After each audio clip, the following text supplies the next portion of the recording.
Адамдар жерлегенде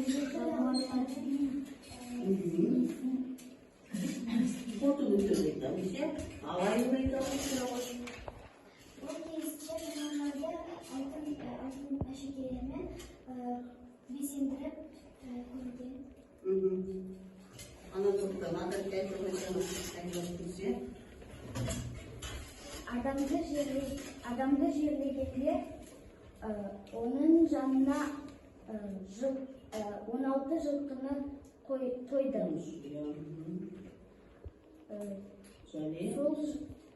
Сол жылқылар Жылқымен бірге жүйелеген жақсы келесі тоқтарда қандай ойдарымыз бар. Не көрдік, жаңағы бейген материал мақұл. Сырым айтады. Ең үлкен оба ұзындығы 9 метр, а диаметрі 20 метр. Санжар айтады. Ет балалар көрпісер ма? Бізде жалпы сағаттың тақырын елден айтты. Зерет қорылып, үлгіншейді сәбәт зерттеу сұрақы зерет қорына табылған олжалар сақтардың мәдениетін қалай сипаттайды. Оқу мақсаты сіздің келесіде екі негізгі мақсаттардың бүгінгі сабаққа байланысты ежелгі тайпалардың дүние танымын сипаттаймыз біз. Ежелгі тайпалардың қолданбалы өнер ерекшеліктерін сипаттау. Егемен жаңағы археологтар, зерттеулер және этнографтар деп алған себебінде сол, біздің сабағымыздың барлығы зерттеу жұмысы ретінде жүргізіледі.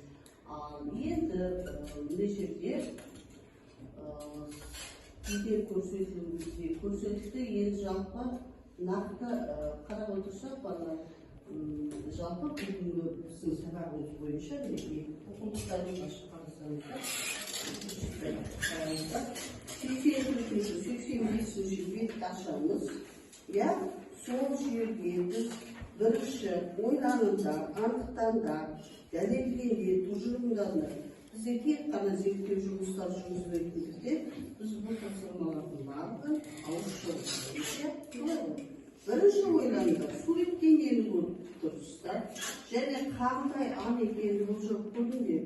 Осындай бейнелерді сақтар неліктен жасады деп ойлайсыздар. Бірінші сурет, яғни телефон, мүсін, ал кім айтады қане? Ойланайық тезірек, ауызша тапсырмаларды міндетті түрде орындауымыз керек сабақтың үстінде, ауызша тапсырмалар.